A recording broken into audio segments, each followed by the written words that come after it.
Welcome back.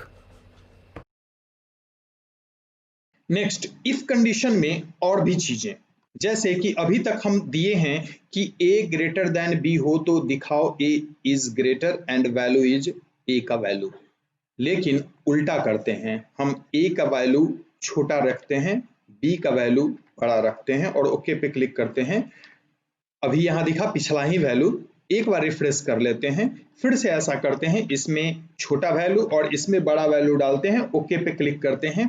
यहाँ कुछ भी रिजल्ट नहीं आया, क्यों कि हम कोड में ऑलरेडी कह चुके हैं कि ए का वैल्यू बड़ा है तब इस लाइन को एग्जीक्यूट करना है, अदरवाइज इस लाइन को एग्जीक्यूट नहीं करना है तो कुछ भी एग्जीक्यूट नहीं हुआ, उसके बाद कुछ है नहीं।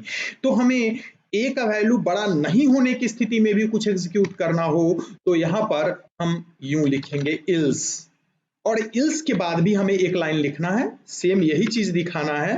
तो यहाँ पे पेस्ट कर लेते हैं और केवल इस एक वैल्यू को बी कर लेते हैं।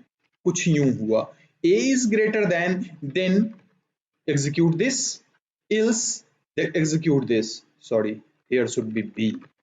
रिजल्ट पेज पे आते हैं, एग्जीक्यूट करवाते हैं, पहले ए का वैल्यू बड़ा डालते हैं, बी का वैल्यू छोटा डालते हैं, ओके पे क्लिक करते हैं, हमारा आया A is greater than, value is 9 and now A 4 B 9, click on okay, B is greater and value is 9, change it 8, click on okay, B is greater and value is 8। एक चीज और ध्यान रखने की बात है ये कि हम a ग्रेटर देन b पे एक ही लाइन का स्टेटमेंट दिए हैं, यहाँ सेमीकोलन है, ध्यान रखना है इस लाइन में सेमीकोलन नहीं देना है। इस लाइन में सेमीकोलन देने का मतलब है कि ये यहीं पे टर्मिनेट हो चुका, तो इफ को टर्मिनेट नहीं करना है। यहाँ इफ हमेशा सेमीकोलन पे टर्मिनेट होता है, यानी कि अगर a ग्रेटर देन b है तो या इस लाइन को एग्जीक्यूट करवाओ, लेकिन कहां तक, फर्स्ट सेमीकोलन तक केवल। लेकिन हमें अगर और भी लाइन लिखना है यहाँ पे जो कि a ग्रेटर देन b पे ही एग्जीक्यूट होना चाहिए, तो हम क्या करेंगे, तो उसके लिए हमें क्या करना होगा कि कर्ली ब्रास देना होगा, यहाँ ऐसे स्टार्ट करना होगा और यहाँ बंद करना होगा। सेम इल्स के लिए भी हमें एक स्टार्ट करना होगा और इल्स को भी यहाँ पे बंद करना होगा, कुछ ऐसे। अब क्या है कि a ग्रेटर देन b होने की स्थिति में यहां से लेकर, यानी इस ब्रैकेट से लेकर इस ब्रैकेट के बीच जो भी लिखेंगे वो एग्जीक्यूट करेगा केवल तब जब a ग्रेटर देन b हो, और नहीं है उस स्थिति में इल्स पार्ट में आएगा और इल्स पार्ट में इस ब्रैकेट से इस ब्रैकेट के बीच जो भी हम कोड लिखे हैं उसको एग्जीक्यूट करवाएगा। यहाँ पर एक ही कंडीशन हमारे पास था ए और बी, हम ऐसा करते हैं कि इफ को एक और तीसरे कंडीशन के लिए यूज करते हैं जब हमें 3 नंबर में बड़ा नंबर चुनना हो। तो यहाँ पर इसको सी कर देते हैं और यहाँ पर लेते हैं num3 का वैल्यू जो कि अभी तक हमारे पास नहीं है, यानी कि स्क्रीन पे आते हैं और जो हमारा 2 टेक्स्ट बॉक्स था उसको 3 कर लेते हैं, तीसरे का नाम num3 कर देते हैं, कुछ और चेंज करने की जरूरत नहीं है, क्लास दिया हुआ है, इफेक्ट ऑलरेडी क्लास का लेके आ जाएगा। नीचे आते हैं, हमारे पास सी में वैल्यू है, अब ए बी सी 3 वैल्यू है num1 num2 num3 के साथ। तो अब हमें ए ग्रेटर देन बी के साथ साथ ये भी चेक करना होगा ए ग्रेटर देन सी। ये डबल एम्बरसेंट का साइन दिए हैं, ये हमेशा एंड के लिए यूज होता है, ये हम आपको यहाँ पे कमेंट में लिख दे रहे हैं कि जब भी एंड का यूज हमें करना होगा तो हम डबल एम्बरसेंट का साइन देंगे, और का जब भी यूज करना होगा तो हम डबल पाइप साइन देंगे, नॉट का जब भी यूज करना होगा तो हम एक्सक्लेमेशन साइन देंगे, और नॉट इक्वल टू का जब भी यूज हमें करना होगा एक्सक्लेमेशन इक्वल टू का यूज करेंगे, और जब भी इक्वल टू का यूज करना होगा तो डबल इक्वल टू का यूज करेंगे। अब यहाँ सिंगल इक्वल टू यूज क्यों है, क्योंकि हमको यहाँ इक्वल टू असाइनमेंट ऑपरेटर है, जो वैल्यू आया उसे ए में असाइन करना है, स्टोर करना है।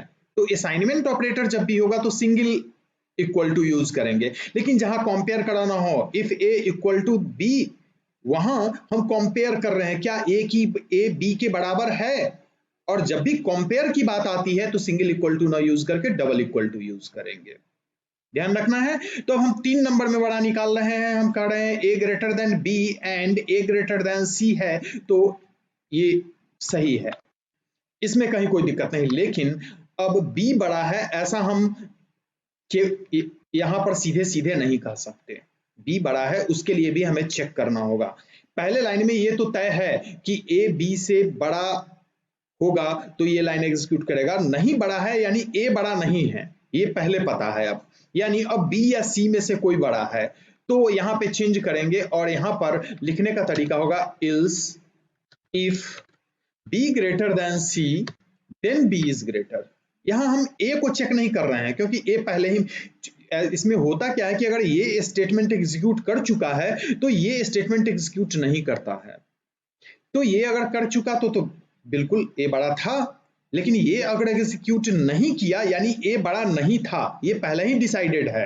अब हमारे पास बी और सी है, उसी दोनों में से कोई बड़ा है तो केवल बी और सी को कंपेयर करेंगे, B greater than C then B is greater, if not then again else start and copy this line, paste here and change to C, sorry small c।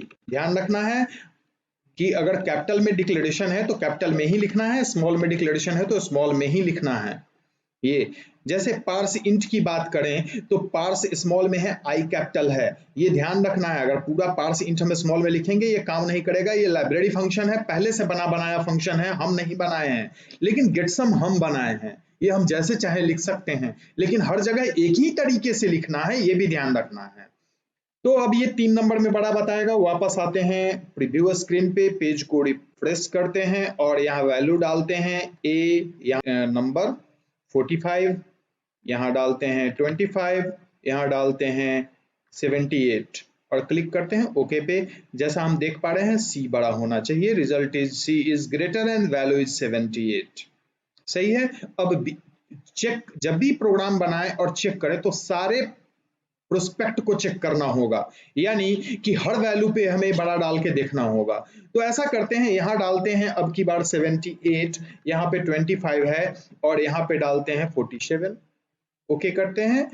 A is greater अब भी सही काम किया, यहाँ पे अब और बड़ा कर देते हैं यानी 98 कर देते हैं, ओके पे क्लिक करते हैं। बी इज ग्रेटर अभी भी सही है, लेकिन क्या हो जब दोनों बराबर हो, तो जाहिर सी बात है बी को इसने बड़ा कहा। क्यों ए बड़ा क्यों नहीं कहा?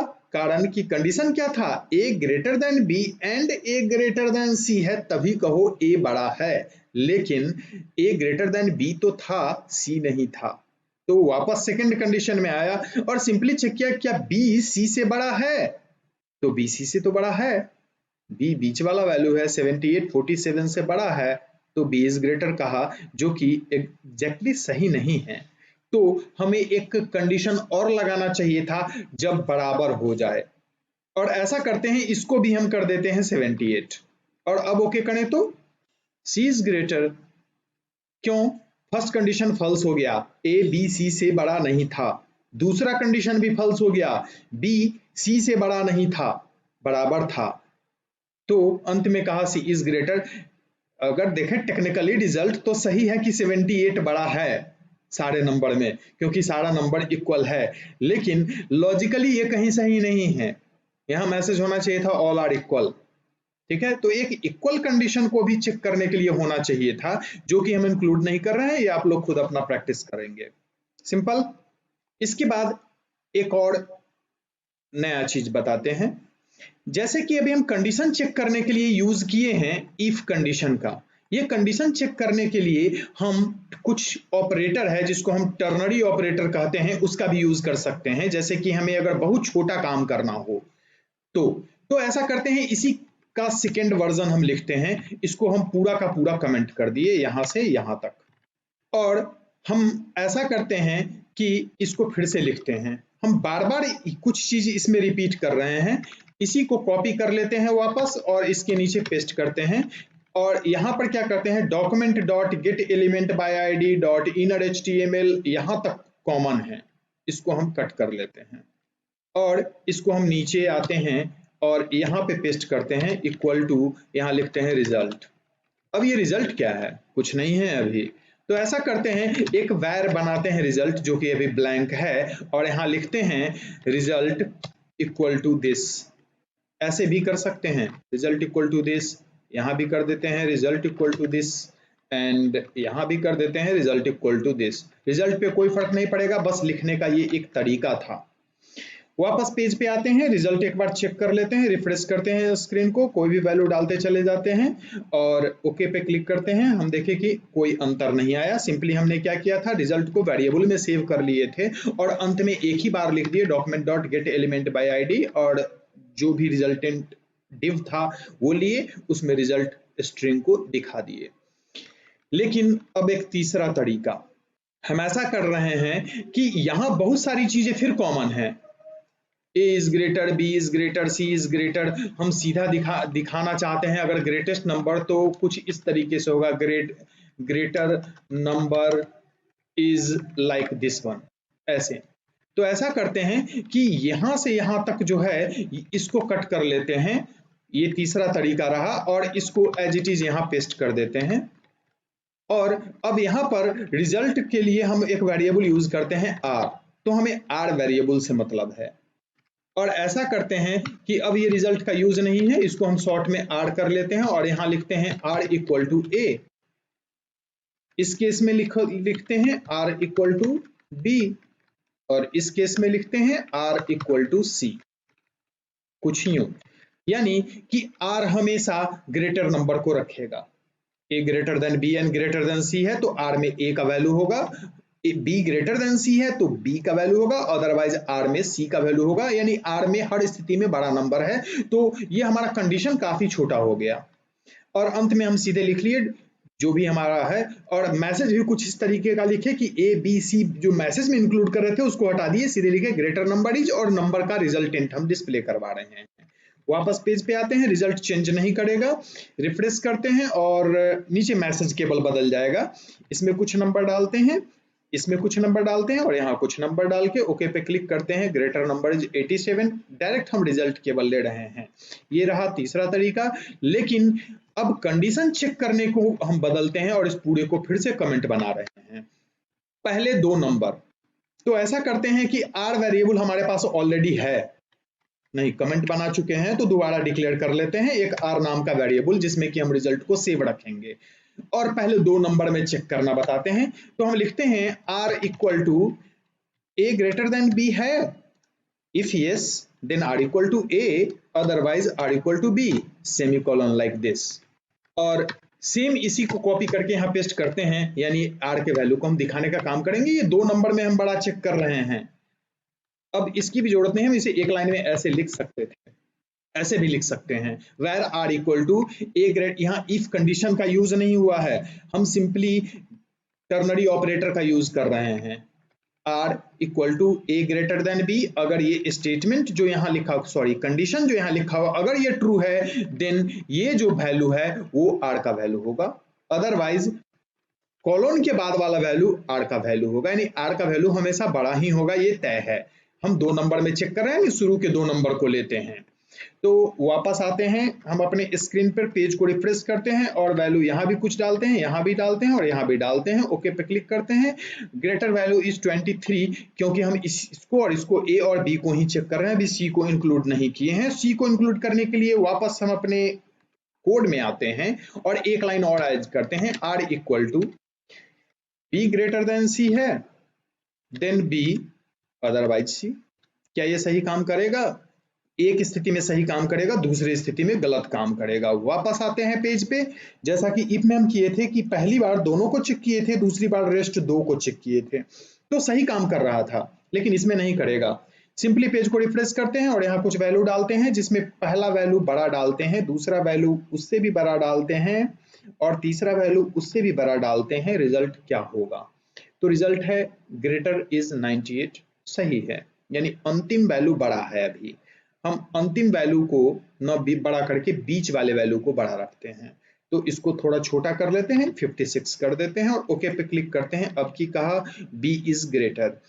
वापस आते हैं और पहले वैल्यू को बड़ा कर लेते हैं, यानी अब 98 कर लेते हैं। ये 98 है, 78 है, 56 है। ओके पे क्लिक करते हैं, लेकिन अभी भी कह रहा है बी बड़ा है। क्यों? क्योंकि रिजल्ट जो है हमारा ओवरराइट हो गया। आर में ए बी से बड़ा निकाला, लेकिन आर तो यहाँ आके रिप्लेस हो चुका, तो ऐसा करते हैं ना कि R जो बड़ा निकाला उस नंबर को हम कंपेयर क्यों ना कर ले डायरेक्ट C से, कि हम फिर से कंपेयर अलग कर रहे हैं, यानी ये गलत रिजल्ट दे रहा है। तो हमको यहाँ लिखना चाहिए था कि if R greater than C then R otherwise C, ऐसे लिखना चाहिए था। अब ये सही काम करेगा। लेट्स चेक, रिफ्रेश कर लेते हैं और फिर से वैल्यू डालते हैं इसमें, इसमें और इसमें। फर्स्ट कंडीशन में सही है। सेकेंड कंडीशन की बात करें तो सेकेंड कंडीशन में हम इसको बड़ा कर देते हैं, ओके पे क्लिक करते हैं, सही है। थर्ड कंडीशन में इसको बड़ा कर देते हैं, ओके पे क्लिक करते हैं, सही है। यानी अब हमारा सारा कंडीशन सही काम कर रहा है। लेकिन हम यहाँ पर एक और चेंज कर सकते हैं कि हम इतना जो लिखे हैं यहाँ तक, वो केवल इसलिए कि एक तीसरा नंबर इंट्रोड्यूस था। तो A ग्रेटर देन B है, और अगर इसे एक ही लाइन में लिखना हो तो कैसे लिखेंगे? तो हम इसको एज इट इज रहने देते हैं, इसको डिस्टर्ब नहीं करते हैं, और ऐसा करते हैं इसी को कॉपी पेस्ट मार के ये चीज हम एक लाइन में लिखने की कोशिश करते हैं। तो हम लिख रहे हैं where A greater than B and, यहीं पर एंड ऐसे लिख सकते हैं, A greater than C then A is greater, correct, otherwise not B is greater. Then otherwise में क्या करेंगे? तो ऐसा करते हैं कि इसको डिफरेंशिएट करने के लिए हम यहां से यहां तक एक ब्रैकेट डालते हैं। ये सही है कि A ग्रेटर देन B है and A greater than C है। A बड़ा है, लेकिन A जब बड़ा नहीं है तो यहाँ हमें फिर से कुछ कंडीशन चेक करना है। तो एक और यहाँ ब्रैकेट डाल लेते हैं, अलग हो जाएगा। तो के स्थिति में B ग्रेटर देन C है, अगर है तो B बड़ा है, नहीं तो C बड़ा है। एक लाइन में लिख दिए। अब ये काम कैसे करेगा? रिजल्ट पहले देखते हैं, रिफ्रेश करते हैं और तीनों में कुछ वैल्यू डालते हैं, ओके करते हैं, रिजल्ट सही है। बीच वाले को बड़ा कर लेते हैं, रिजल्ट सही है।